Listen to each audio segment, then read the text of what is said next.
Find the velocity of B when alpha is 60. Question समझ आया?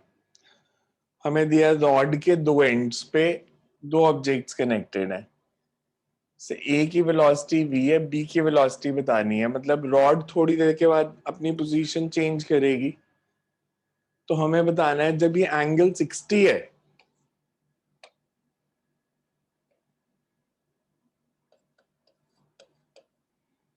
जब एंगल 60 डिग्री है और इसकी वेलोसिटी v है, तो इसकी वेलोसिटी b की वेलोसिटी क्या होगी? If a is moving to the left, तो b विल मूव अपवर्ड और डाउनवर्ड? रॉड से कनेक्टेड है ये, upwards. अपवर्ड। अपवर्ड्स, बिकॉज ये इधर आएगा तो ये ऊपर जाएगा। मेरे को ये बताना है b की वेलोसिटी कितनी है। अगर a की वेलोसिटी v है तो दोनों की सेम होगी या डिफरेंट होगी वेलोसिटी? सेम होएगी सर। क्वेश्चन एक बार दोबारा रिपीट कर दो, समझ नहीं आया। रॉड के साथ दो ऑब्जेक्ट्स कनेक्टेड हैं a और b, a की वेलोसिटी दी है, a इधर मूव कर रहा है, मतलब ये रॉड ऐसे मूव करेगी ना, ये पास आता जाएगा, थोड़ी देर के बाद इनकी ये पोजीशन हो जाएगी, a इधर मूव करेगा, b ऊपर जाएगा। तो मेरे को बताना है जब a की वेलोसिटी v है तो b की वेलोसिटी कितनी है? अल्फा गिवन है 60,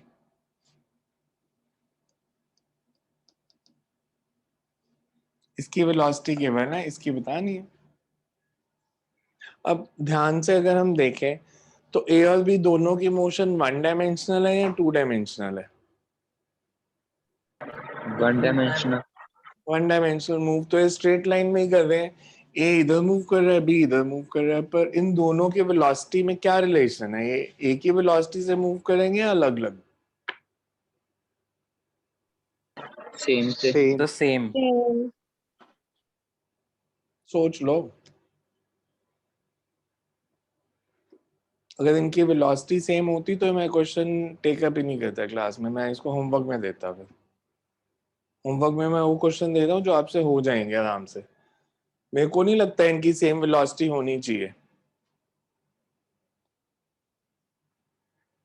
मेरे को ऐसा नहीं लग रहा कि इनकी सेम वेलोसिटी होनी चाहिए। आपको क्यों लग रहा है होनी चाहिए? अच्छा, अगर ये देखो, ये दो डिस्टेंसेस दिए हैं इन्होंने, ये x और ये y। सर एक बार स्टेटमेंट एक्सप्लेन कर दो, मेरा x डिस्कनेक्ट। क्या? सर स्टेटमेंट दोबारा बता दो, मेरा डिस्कनेक्ट हो गया। कुछ स्टेटमेंट नहीं है यार। a इधर मूव कर रहा है, b ऊपर जा रहा है, a की वेलोसिटी दी है, b की बतानी है, अल्फा गिवन है 60, रॉड से दोनों बॉडीज कनेक्टेड है। अब मेरे को लॉजिक बताओ क्या लगाओगे? सर इस एक और डिस्टेंस भी डिफरेंट है। क्या? सर वेलोसिटीज डिफरेंट है। अच्छा, डिफरेंट है। ये ऐसे हो सकता है दोनों की वेलोसिटी अलग अलग हो जाए जब वो रॉड से कनेक्टेड है? सर डिस्टेंस क्योंकि बिटवीन मैंने देम शुड बी बोला सेम। क्या चीज? सर डिस्टेंस सेम होना चाहिए दोनों में दोनों ऑल का द टाइम। डिस्टेंस सेम होना चाहिए। हाँ, ये डिस्टेंस तो सेम ही रहेगा ना, ये तो रॉड है, इन दोनों में डिस्टेंस तो सेम ही रहेगा। ए का और रीजन से डिस्टेंस कितना है? X. x। बी का? Y. तो dx by dt क्या होगा?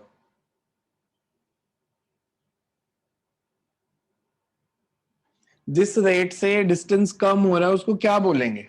dx by dt means rate at which x is decreasing, so that rate is velocity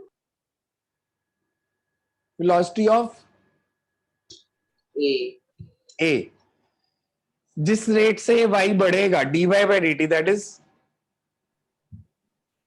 sir velocity of velocity of b। तो मेरे पास बहुत सिंपल सा कंसेप्ट है, as x and y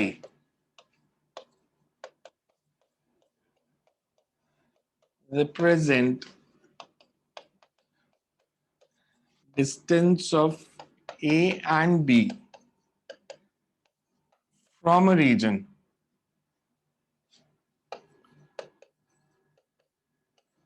dx by dt is, मैं directions की अभी चिंता नहीं कर रहा, we can say speed of A. पहले ये देखो, इतना समझ में आया? ये समझ में आया जो लिखा? Yes, sir. Yes. Yes. Yes sir. X Y और एल में कोई रिलेशन है?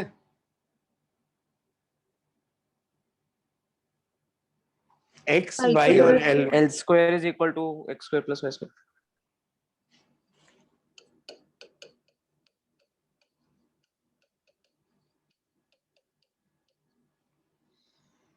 इसको डिफरेंशिएट कर दो बिकॉज मेरे को dx बाय dt चाहिए.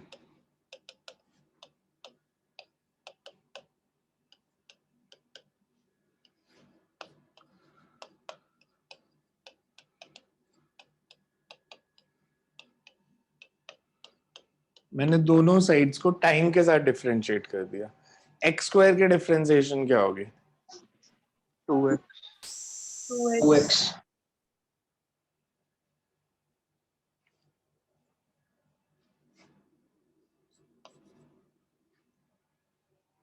विद रिस्पेक्ट टू टाइम कर रहा हूं मैं.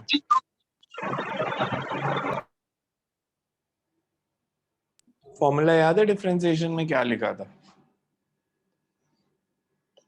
मेरे ख्याल से मैंने ये फॉर्मूला लिखा था.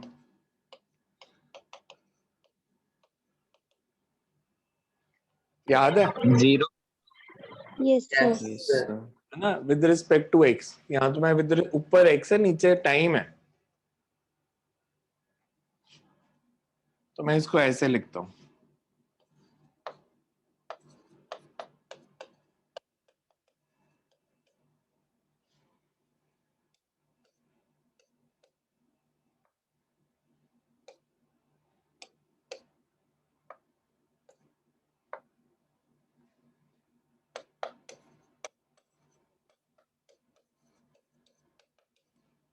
ठीक है? Yes, sir. क्योंकि Excuse me, एल sir. क्योंकि एल कांस्टेंट है, एल की डिफरेंशिएशन 0 होनी चाहिए. यहां तक देखो Yes, कुछ नहीं आया समझ तो. इसको मैं एक स्टेप और करता हूं.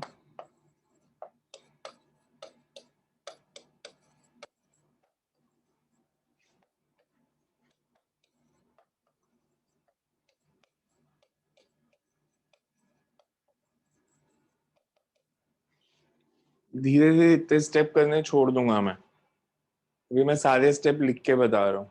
ठीक है? ये स्टेप Yes, इसको sir. इधर ले आओ, इसको इधर ले जाओ.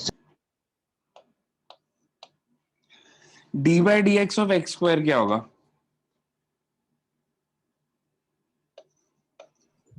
2x dx. sir.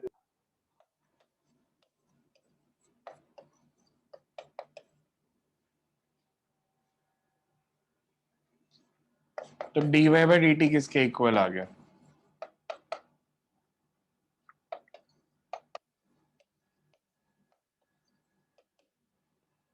चलेगा? Yes, sir.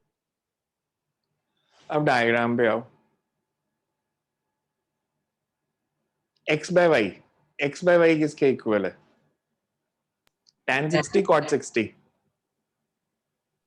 या y बाय x क्या है? Cot. y by x is Cot 6 Cot y by 60. x is y by x Tan. tan 60. 60. tan 60.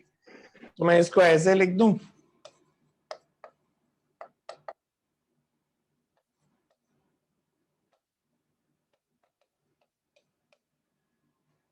Because dx by dt question में गिवन है v है. v upon y by x लिख सकता हूं इसको.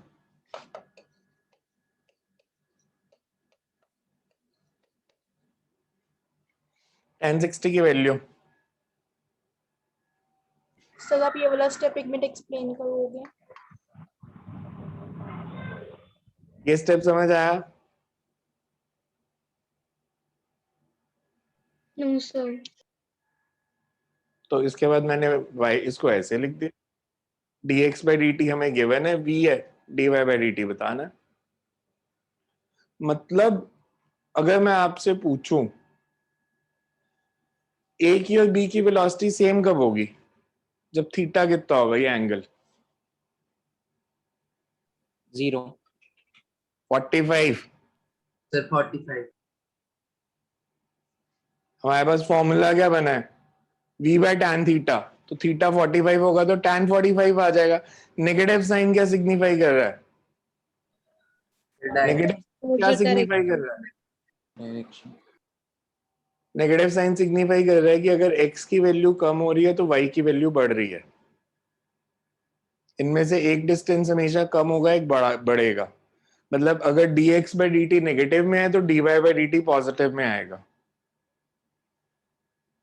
देखो ध्यान से इस क्वेश्चन को एक बारी।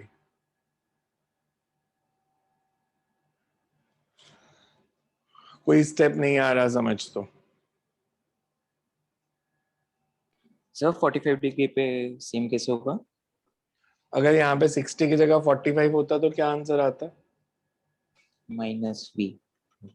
सेम आ गया ना मैग्नीट्यूड, तो सिर्फ एक बढ़ रहा है, डिस्टेंस एक कम हो रहा है। ऐसी मोशन को हम कहते हैं कॉन्स्ट्रेंट मोशन। कॉन्स्ट्रेंट मोशन मतलब कुछ ऐसा है जो कांस्टेंट रह रहा है मोशन में। तो इस केस में एक्स और वाई में जो डिस्टेंस है वो कांस्टेंट रह रहा है, कि दोनों के बीच में, ए और बी के बीच में जो डिस्टेंस है that will always remain L. Sir ये -v/1060 कैसे है? वाई बाय एक्स क्या है क्वेश्चन में, देखो डायग्राम में वाई बाय एक्स क्या है, 1060। तो मैंने वाई बाय एक्स की वैल्यू डाल दी 1060। सर सेकंड लास्ट स्टेप नहीं समझ में आया। ये स्टेप, ये सर जो आपने dy by dt is equals to minus x upon y वाला किया ना, स्टेप वो वाला। तो इसको मैं ऐसे नहीं लिख सकता।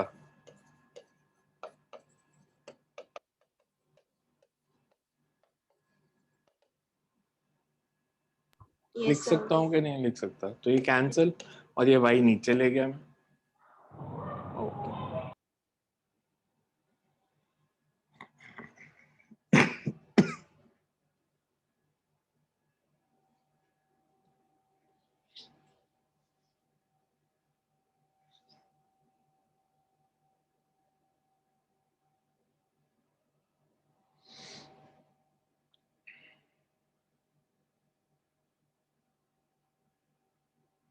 ये इजी क्वेश्चन है।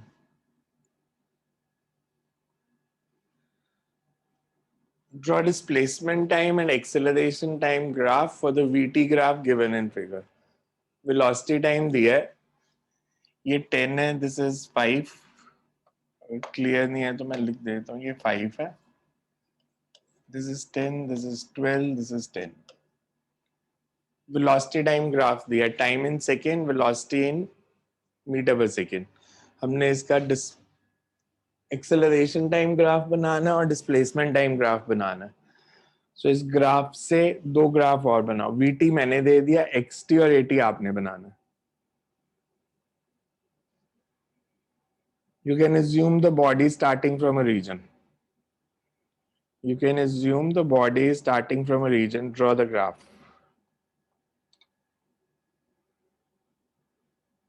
एटी ग्राफ बनाना है, इसको ऐसे लिखते हैं, जैसे ये ओ पॉइंट है,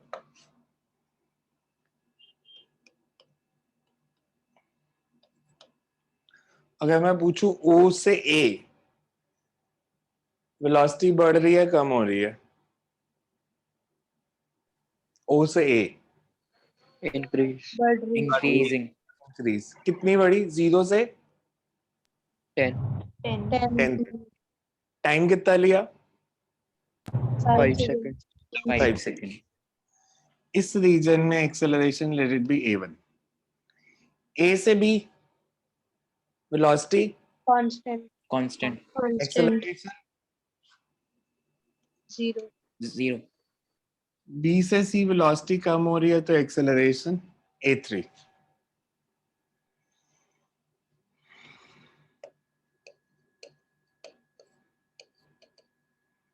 अगर मैं ओ से ए रीजन की बात करूं, एक्सेलरेशन इज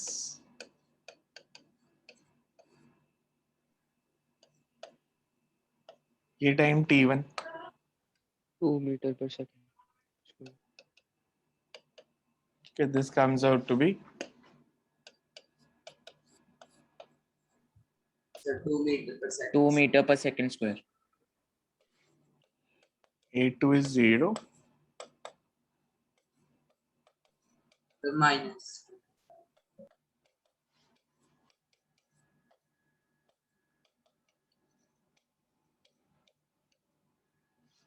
-5 मीटर पर सेकेंड स्क्वायर. तो AT ग्राफ तो सिंपल है.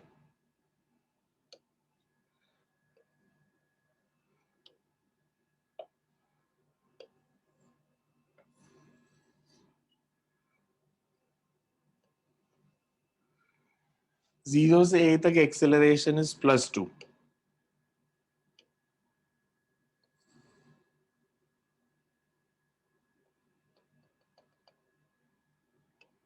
फिर एक्सेलरेशन जो है दैट इज 0.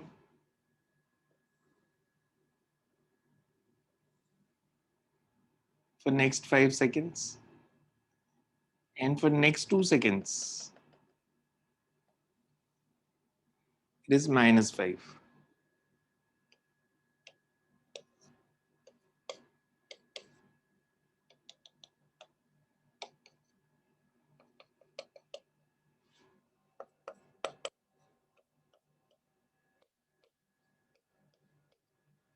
यही बनेगा ग्राफ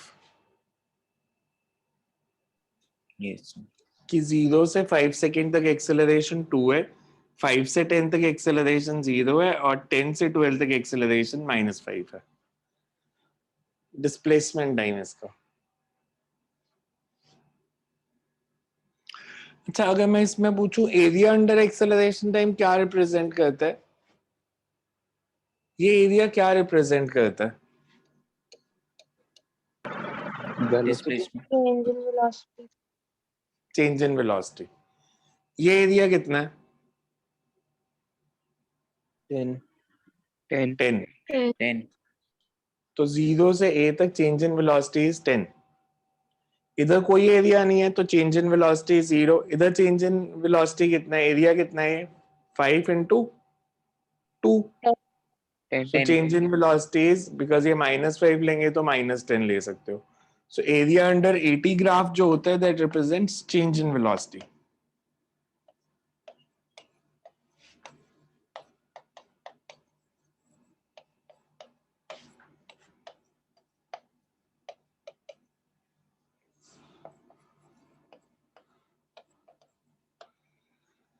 नेक्स्ट बनाना है displacement time graph.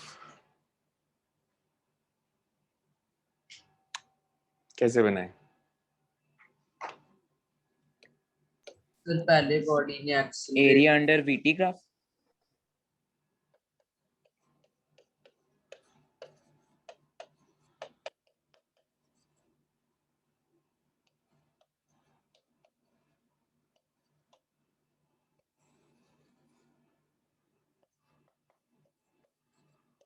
From O to A,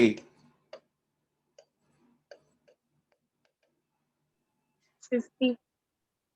displacement is area under the graph. Area under the graph कितना है? O to A. 20. 25. A to B, 20. 50.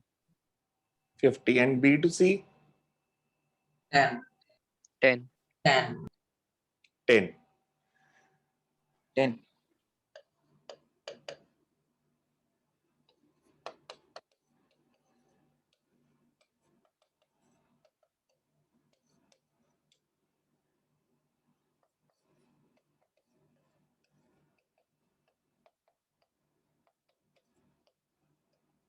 In meter.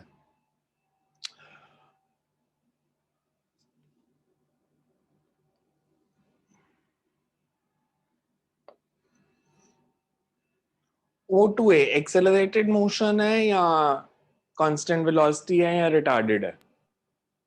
Accelerated. Accelerated. Accelerated motion का displacement time graph कैसा बनता था? Straight line Curves या parabola? Curved line. Parabola. Parabola. Curve, because velocity is increasing, slope should increase. So for first 5 seconds, displacement is 25. इसके बाद Sir, straight 5 line. to 10 Constant. velocity is constant, so slope of the graph should be constant. Straight line.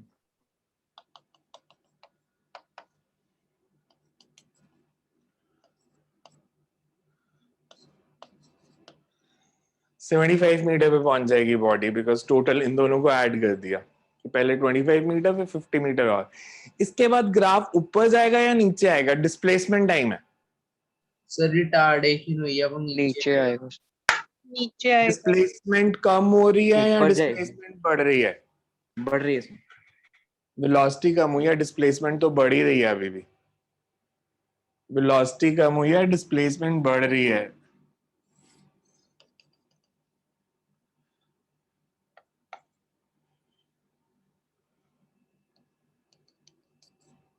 This is 85.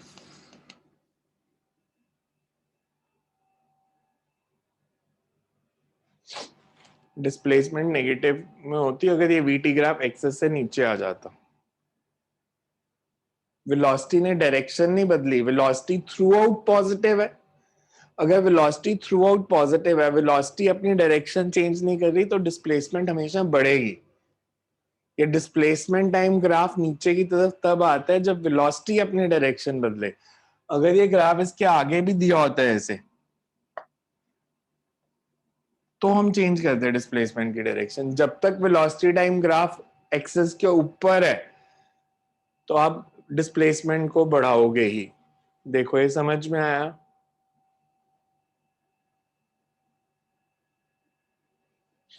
इसमें कोई doubt है तो पूछो। Clear है सबको?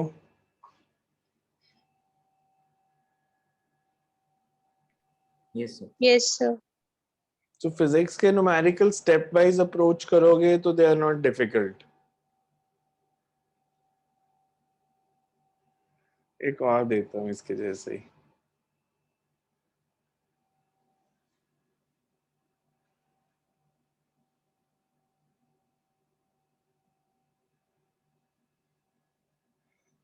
Consider the velocity graph shown in figure.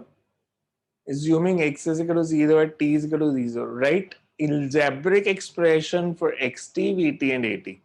Graph बनाने के लिए नहीं कहा, हमें वेलोसिटी और टाइम के बीच में ग्राफ दिया है for body moving along x axis. Straight line graph दिया, ये 50 है, ये 50 मीटर पर सेकेंड।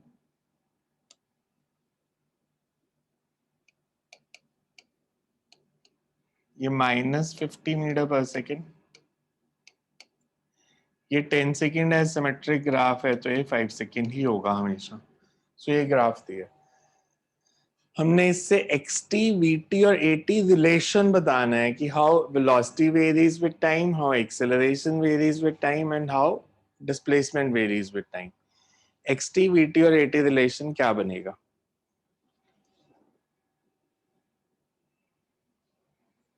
करो पहले खुद। स्ट्रेट लाइन है,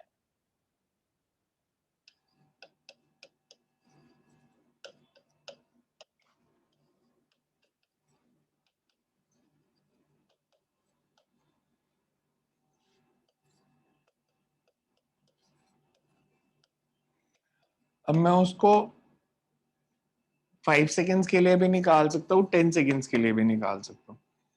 5 सेकेंड्स के लिए निकालूं तो फाइनल वेलोसिटी 0, इनिशियल 50, टाइम 5। अगर मैं 10 सेकेंड्स के लिए निकालता सीधा, तो final velocity is -50, initial is 50, time is 10। Acceleration तो यही आनी है, implies a is independent of time.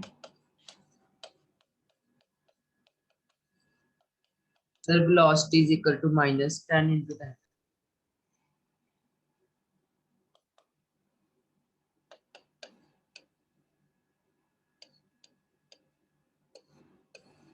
ठीक है, अब ये जब निकल आया तो बाकी चीजें आसान हो गई। हमारे पास ये रिलेशन होता है। इनिशियल वेलोसिटी कितनी है इस क्वेश्चन में? 50. 50। तो किसी भी टाइम पे मेरे को वेलोसिटी बतानी है, I will write 50 minus 10t।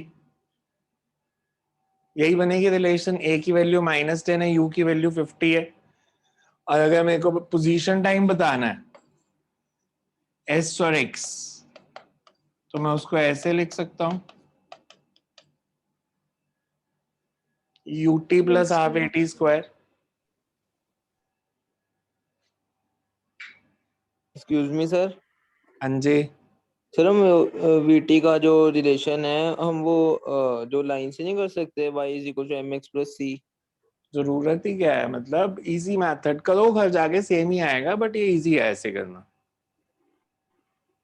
Sir तो हमारे उसके पास अंदर हम ऑलरेडी x क्या लेंगे? है क्या, एक बार उससे भी x क्या लेंगे? आपका आ रहा है ना 50 माइनस 10t, x मेरा टाइम लेंगे, x हाँ वो टाइम तो लेंगे, स्लोप -10 लेंगे, इंटरसेप्ट +50 लेंगे, वही तो बन रहा है।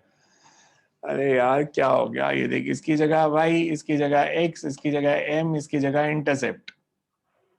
इंटरसेप्ट मतलब y0। अब वैल्यूज पुट करो, y की जगह v पुट कर दिया, ये इंटरसेप्ट इनिशियल 50 पुट कर दिया, m की वैल्यू -10 पुट कर दी, x की जगह t पुट कर दिया। Okay sir. Because y axis पे वेलोसिटी है, x एक्सिस पे टाइम है।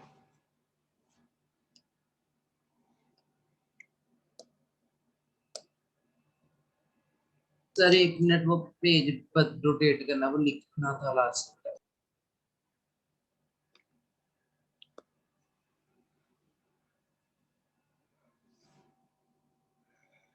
ये क्वेश्चन पहले देख लो, फिर पीछे कर दो, पहले इसको देख लो ताकि बाकी लोग इसको ट्राई करें।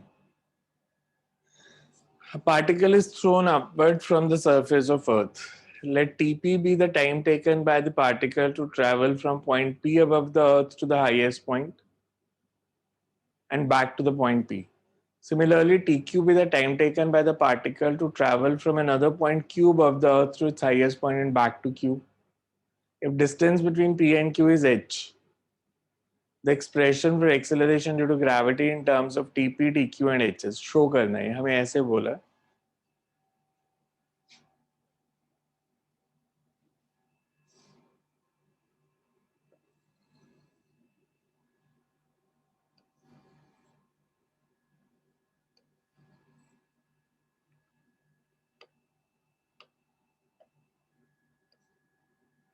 दो सर ये पॉइंट्स हैं। क्वेश्चन हम एक्सक्यूज मी सर, हाँ जी। सर ये क्वेश्चन हम रिलेटिव लेके कर सकते हैं? एक ही बॉडी है तो रिलेटिव कैसे लोगे, दो बॉडीज तो है ही नहीं। एक बॉडी तो अर्थ है, वो तो मूव ही नहीं कर रही, तो एक ही बॉडी मूव कर रही है ना। हमें दिया, हमने एक बॉडी को थ्रो किया, उसको पी से दोबारा ऊपर जाके वापस पी तक आने में टाइम लगा है टीपी, और क्यू से वापस क्यू तक आने में टाइम लगा है टी क्यू। इन दोनों के बीच में डिस्टेंस दिया है एच, पी और क्यू के बीच में। हमने शो करना है acceleration due to gravity is 8h upon TP square minus T Q square. अब जब ऐसे क्वेश्चन आते हैं ना, शो दैट, हिंट तो यहां से मिल रहा है कि हमें टीपी और टीक्यू की वैल्यू निकालनी है, उनको सब्ट्रैक्ट करना, TP square minus TQ square. So इस क्वेश्चन को ट्राई करो, फिर मैं बैक पेज करता हूँ, किसी का मिस था। मतलब इस पॉइंट से जाके ऊपर जाके यहां तक आने में टाइम लगा TP, this is TQ.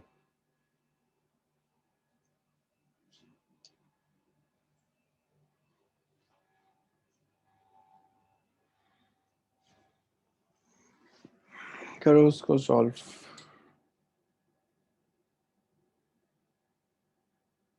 Sir कर लिया, नोट आप कर लो। करो आगे, फिर नेक्स्ट क्वेश्चन करो।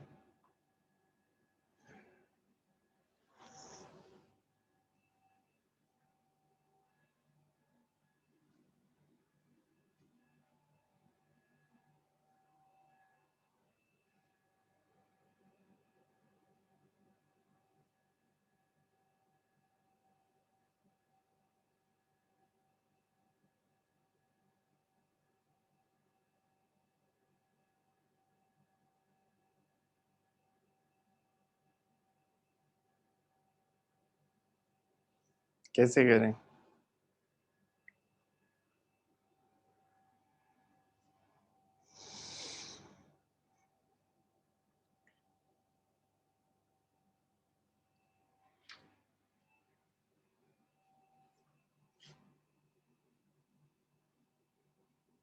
इस पॉइंट को कुछ मार्क कर सकते हो ए। ये डिस्टेंस दिया नहीं है तो इसको एज्यूम कर सकते हो, this is late it B H.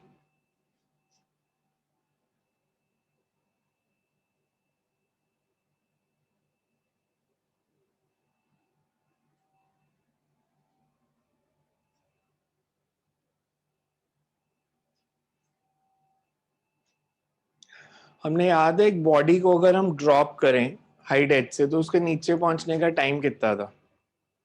अगर मैं किसी बॉडी को हाइट एच से ड्रॉप करता हूँ, in what time it reaches back to the ground? root 2h by g. Root h two by two g. H by by G. G, very good, है ना? मतलब इस पॉइंट से यहां तक आने का टाइम है रूट 2h बाई जी, तो ये पूरा टाइम कितना हो जाएगा? डबल।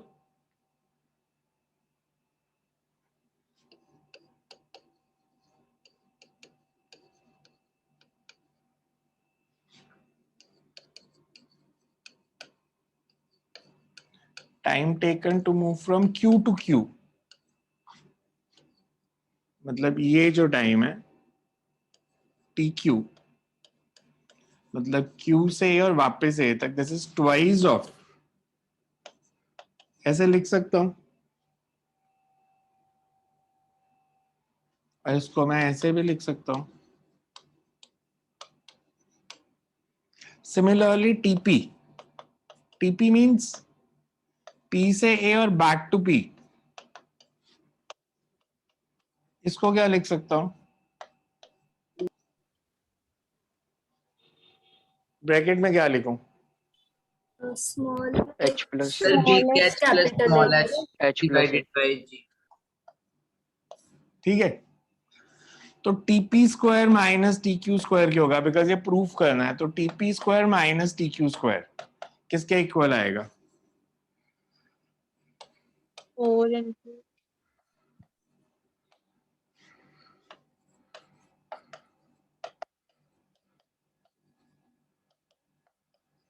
तो G किसके इक्वल आ गया?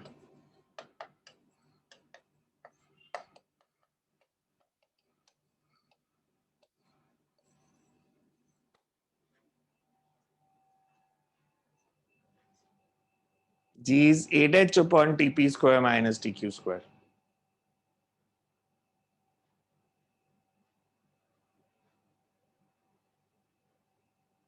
क्लियर सबको?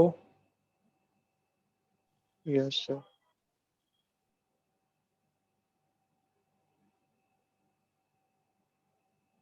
थोड़ा क्वेश्चन शो कर दोगे ऊपर इसको।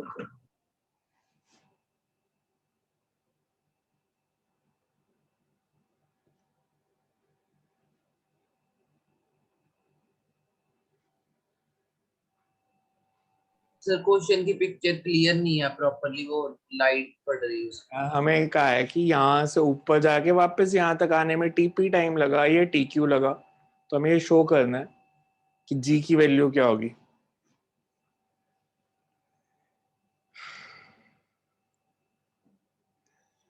We have to show that value of G is 8h, h दोनों P और Q के बीच में डिस्टेंस दी है।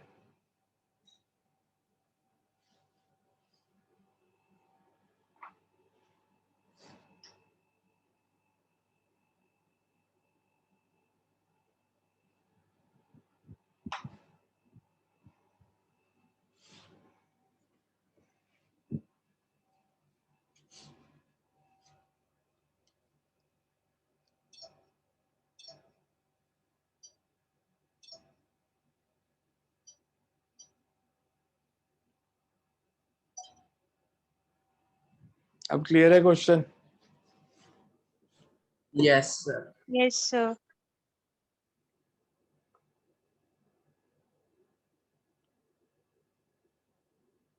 देखो किसी को नहीं आया समझ तो।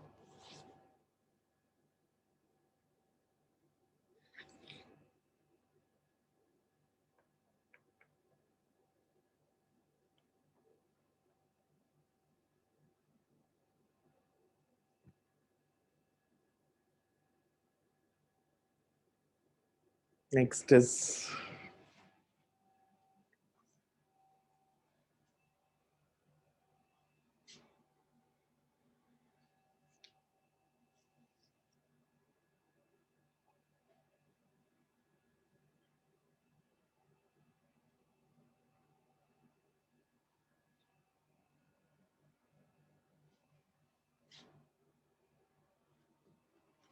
A dog's hair has been cut and is now growing at and is now getting 1.04 millimeter longer each day. With winter coming on, this rate of hair growth is steadily increasing by 0.132 millimeter per day every week. By how much will the dog's hair grow during 5 weeks? Question समझ आया? हमें दिया है dog का जो hairs हैं they are increasing its length by the rate of 1.04 millimeter per day. And this rate of growth of hairs, it's increasing at a rate of 0.132 millimeter per day every week. मतलब per day every week. Every week this rate is also changing. तो हमने बताना है 5 हफ्तों के बाद कितने लंबे बाल हो जाएंगे.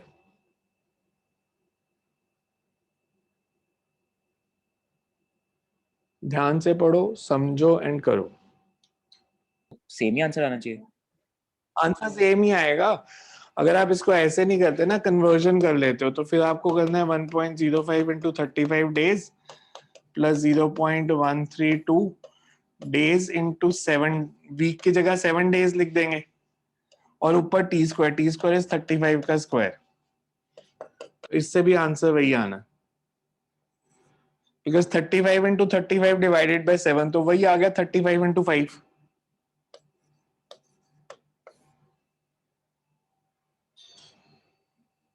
तो आप चाहे उसको कन्वर्ट कर लो चाहे ना करो, आंसर सेम आ जाएगा.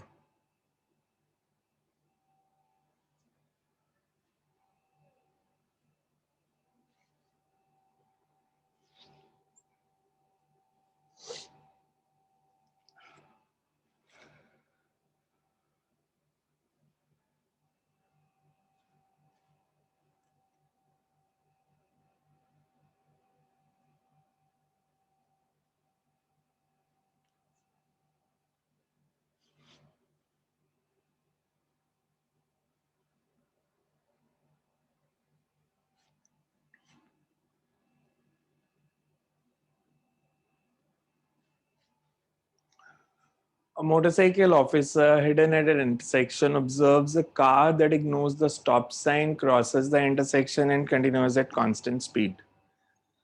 The police officer takes off in pursuit 2 seconds after the car has passed the stop sign, accelerates at 6.2 meter per second square until her speed is 110 kilometer per hour, and then continues at this speed until she catches the car.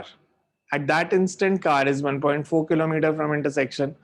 How fast was the car traveling? Question समझ आया? बिल्कुल daily life situation दी है. हमें क्या है कि एक police officer motorcycle पे ट्रैफिक सिग्नल पे थी जब कार ने सिग्नल ब्रेक किया और कार कांस्टेंट स्पीड से चल रही है. जब कार के क्रॉस करने के 2 सेकंड के बाद पुलिस ऑफिसर ने ट्रैवल करना शुरू किया और उसकी एक्सेलरेशन है 6.2 मीटर पर सेकंड स्क्वायर, तब तक जब तक उसकी स्पीड 110 किलोमीटर पर आवर नहीं हो जाती. उसके बाद उसने अपनी स्पीड कांस्टेंट कर ली और इंटरसेक्शन से 1.4 किलोमीटर पे उसने कैच कर लिया कार को. तो कार की स्पीड कितनी है ये बतानी है. क्वेश्चन देखो पहले, सबको समझ में आ रहा है? क्वेश्चन सबको समझ में आ गया? Yes, sir. इसका डायग्राम बनाओ ठीक से और इसको सॉल्व करो.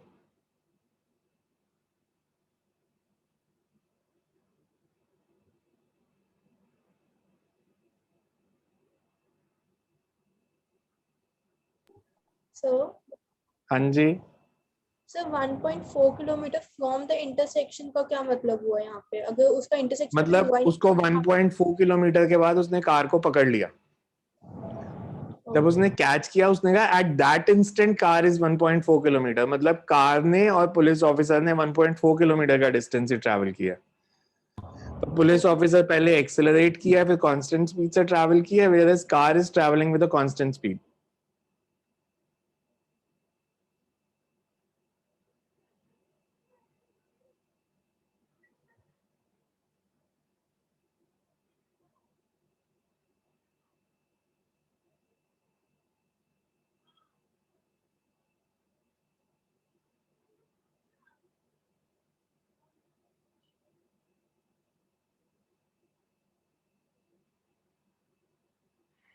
इसका अगर मैं वीटी ग्राफ बनाऊं,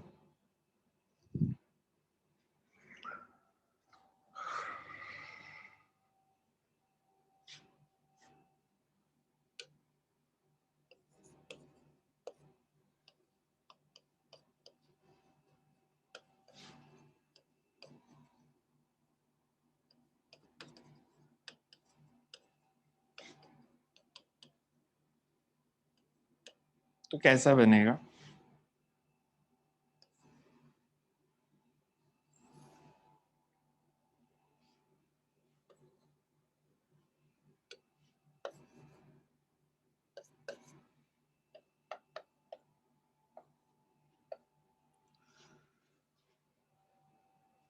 फर्स्ट 2 सेकेंड्स के लिए, बिकॉज हमें दिया कार जब क्रॉस कर गई उसके 2 सेकेंड के बाद पुलिस ऑफिसर ने मूव करना शुरू किया, तो for first 2 seconds police officer is at rest. उसको कुछ टाइम लगा, जिस भी रीजन से मोटरसाइकिल स्टार्ट किया एंड ट्रैवल करना शुरू किया, बट उसने अपनी मूवमेंट शुरू की 2 सेकेंड्स पे। 2 सेकेंड्स तक वो रेस्ट पे थी, उसकी वेलोसिटी 0 है। 2 सेकेंड्स तक तो वो मूव ही नहीं की। फिर उसने अपनी एक्सेलरेट करना शुरू किया, accelerate, constant acceleration 6.2 till he achieves a speed of 110। ये मीटर पर सेकेंड में देखना कितनी है, 5/18 से मल्टीप्लाई करके, 5/18 से मल्टीप्लाई 30.55। सो 30.6 ले लेते हैं हम।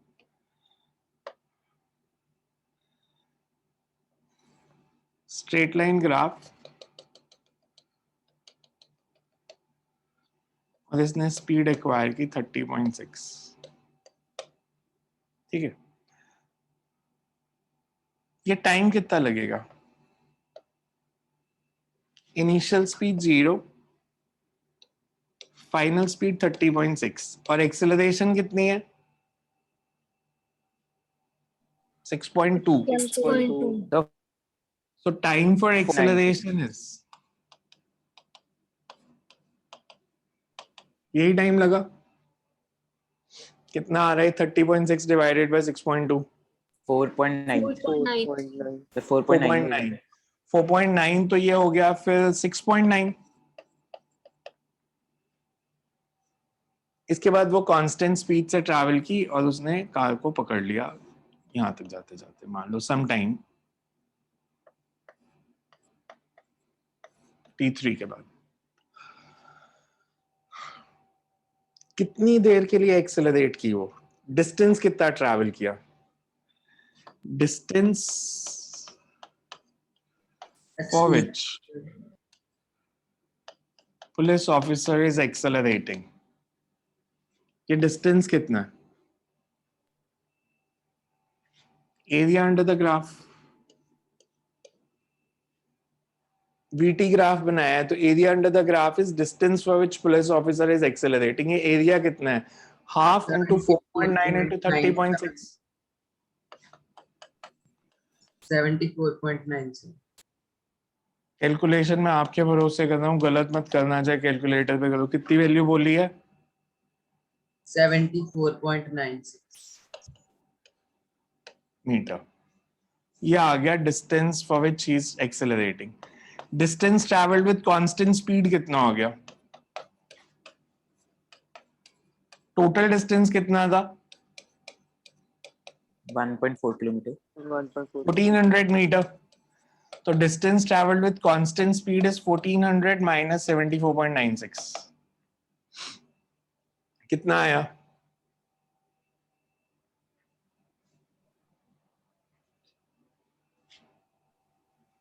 Distance travelled with constant speed कितनी वैल्यू?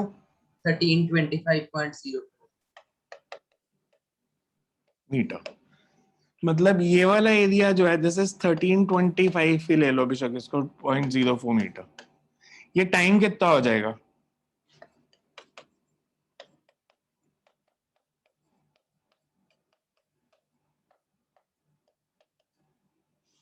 कितनी वैल्यू आई?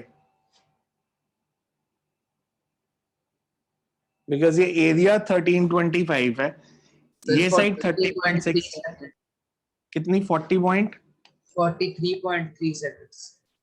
43.3 seconds. तो टोटल टाइम कितना लगा पूरी जर्नी, मतलब जब से उसने देखा कि सिग्नल ब्रेक हुआ है तब से 2 + 4.9 + 43.9, total time for which car is traveling.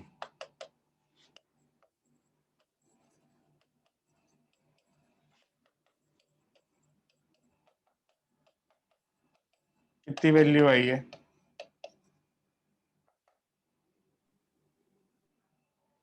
6.9 + 43.3, 50.2. 50.2.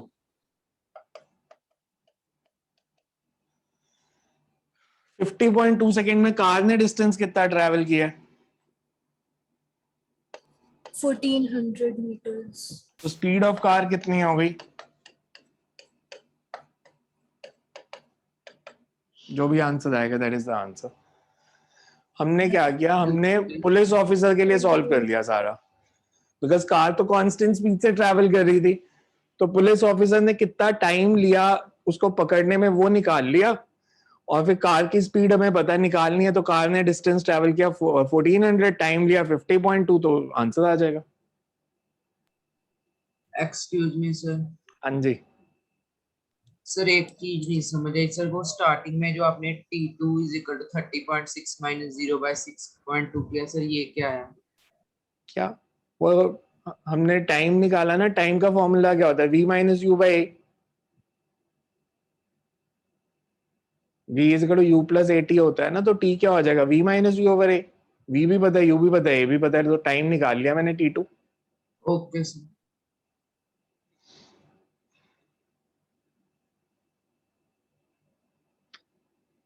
देखो इसमें कुछ समझ नहीं आ रहा तो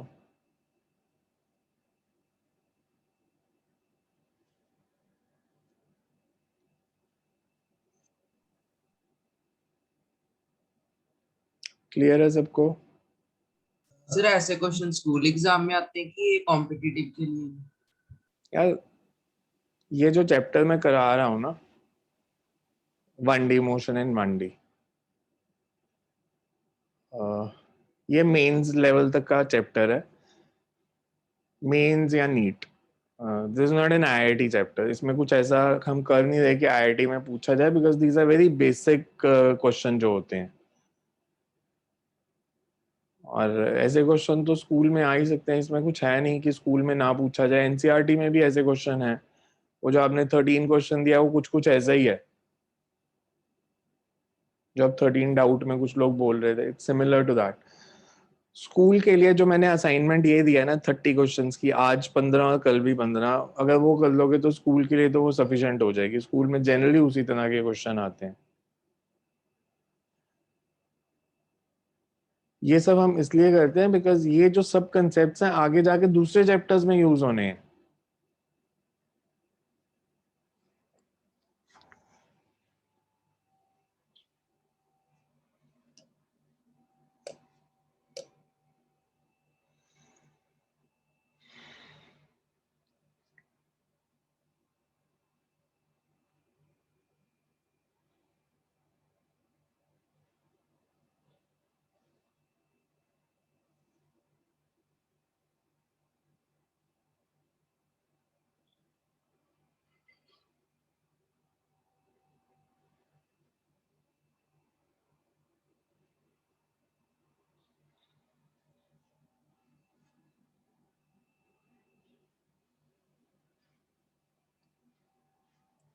While standing in an elevator, you see a screw falling from a ceiling. The ceiling is 3 meters above the floor. How long does it take for the screw to hit the floor of the elevator if it is moving upward and gaining speed at 4 meters/second²?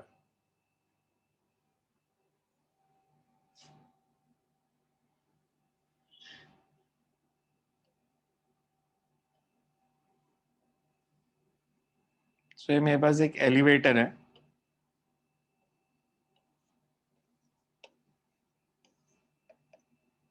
Floor to ceiling distance is 3.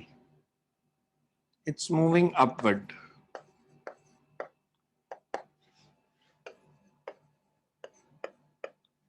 जब इसमें से एक screw गिरता है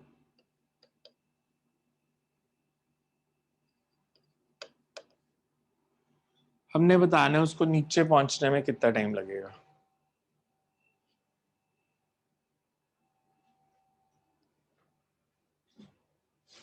screw की initial velocity कितनी है? Zero.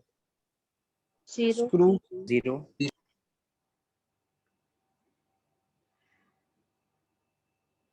क्यों?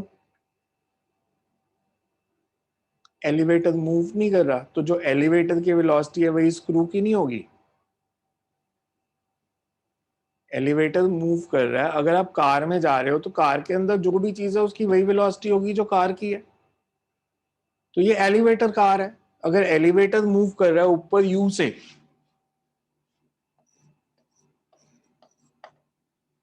तो स्क्रू की भी इनिशियल वेलोसिटी तो यही होगी ना,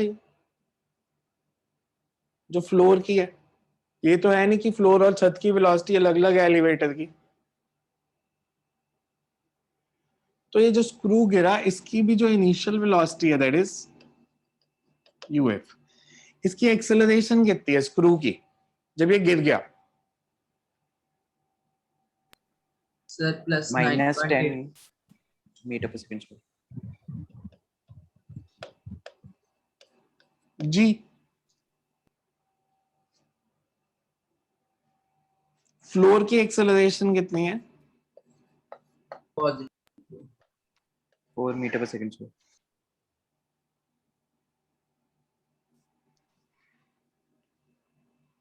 सिचुएशन ये है, थोड़ी देर के बाद अगर मैं देखूंगा तो एलिवेटर तो ऊपर एक्सेलरेट कर रहा था। एलिवेटर की जो न्यू पोजीशन है मान लो वो ऐसे है,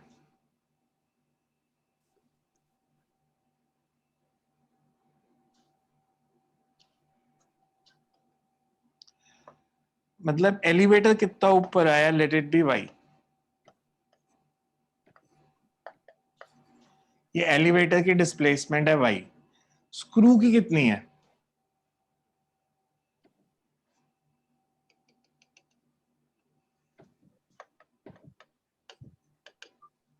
अगर एलिवेटर वाई डिस्टेंस ऊपर आया है तो स्क्रू इस पॉइंट से यहां तक पहुंचा है, स्क्रू की 3 माइनस वाई है।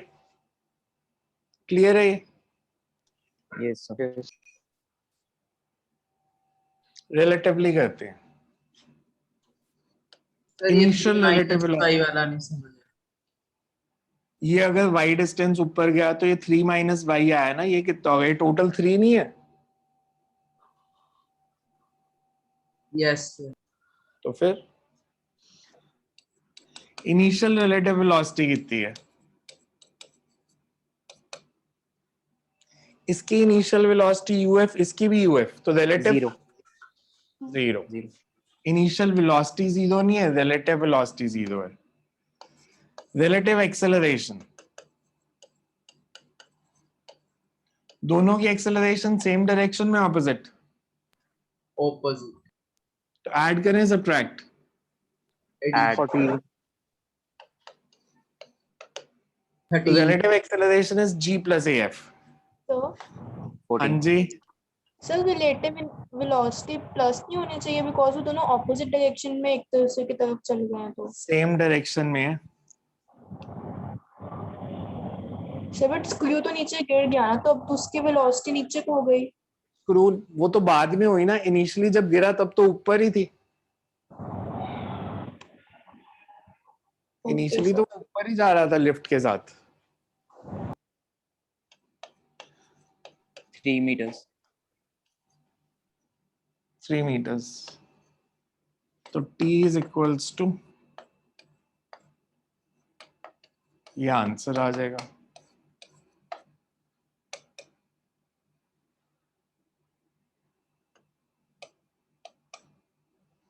Six by 14।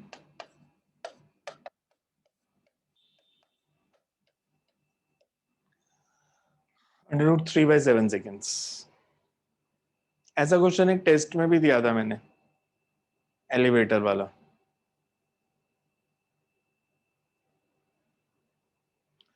अच्छा, इसमें अगर मैं आपसे पूछता, आप अर्थ से देख रहे हो तो स्क्रू का पाथ फॉलोड क्या होगा? ऐसे की देगा,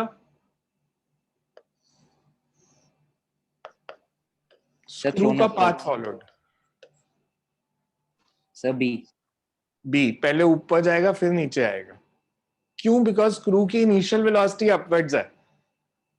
लिफ्ट के अंदर से देखोगे तो मतलब अगर आप लिफ्ट के अंदर से देखते हो तो उसका पाथ फॉलोड आपको ए नजर आएगा कि वो सीधा नीचे आने लग गया, पर अगर कोई अर्थ से देखेगा तो उसको लगेगा ये पहले ऊपर गया फिर नीचे आया।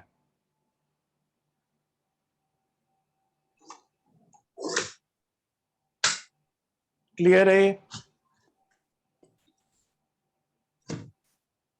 बिकॉज लिफ्ट के अंदर से बाहर से देखोगे तो आपको ऐसे लगना है कि ऐसे गया और फिर यहां तक आया।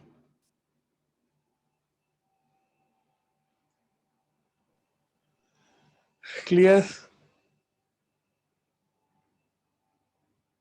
इसमें देखो कुछ पूछने वाला है तो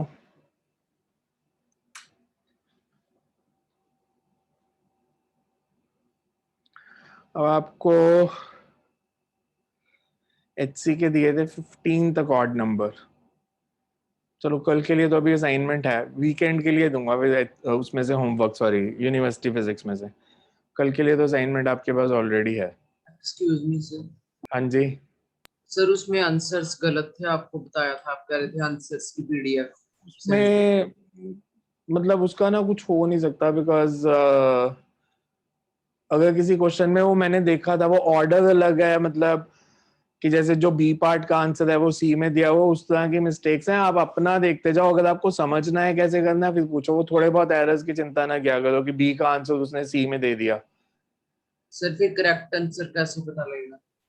वो जनरली करेक्ट ही है, 90% है, 95%। तो कोई 2-3 क्वेश्चन होंगे जिसमें आंसर हो सकता है मिस प्रिंटिंग हो गई हो, जनरली तो ठीक ही है आंसर। सर हाँ जी सर एक आपने कल होमवर्क में क्वेश्चन दिया था। आ गया आंसर? बी मैक्स और एस नो सर। निकालना नहीं आया? किसका आया वो आंसर? कितने लोगों ने ट्राई किया? मैंने आपको दिया था acceleration alpha, retardation beta, total time T, V max और एस निकालना है। इसका अगर मैं वीटी ग्राफ बनाऊंगा तो ऐसा बनेगा, acceleration alpha, retardation beta, total time is T, इसकी स्लोप है अल्फा, ये स्लोप है बीटा, वी मैक्स ये हो गया, area under the graph, distance travelled हो गया। इसको मैं ले लेता हूँ एक्सेलरेशन का टाइम t1, रिटार्डेशन का टाइम t2। तो मैं t1 को लिख सकता हूँ v max बाय अल्फा,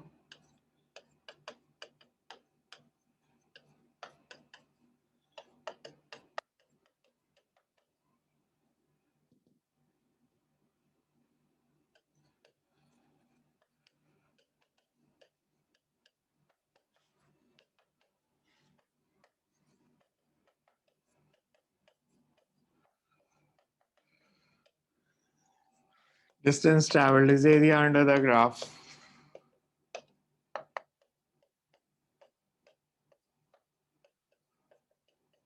ये आंसर है। अरे यार ये तो बिल्कुल बेसिक वाले क्वेश्चन है। एक्सेलरेशन क्या होती है? ये डिस्टेंस कितना है मेरे को बताओ। तो tan थीटा कितना हो जाएगा? v max by t1। तो v max by t1 is acceleration, तो वहां से t1 की वैल्यू निकाल ली, सिमिलरली t2 की निकाल ली, खत्म हो गया numerical. Area under the graph, distance travelled और v max की वैल्यू आ गई, बिकॉज इन दोनों का सम हमें दिया है t।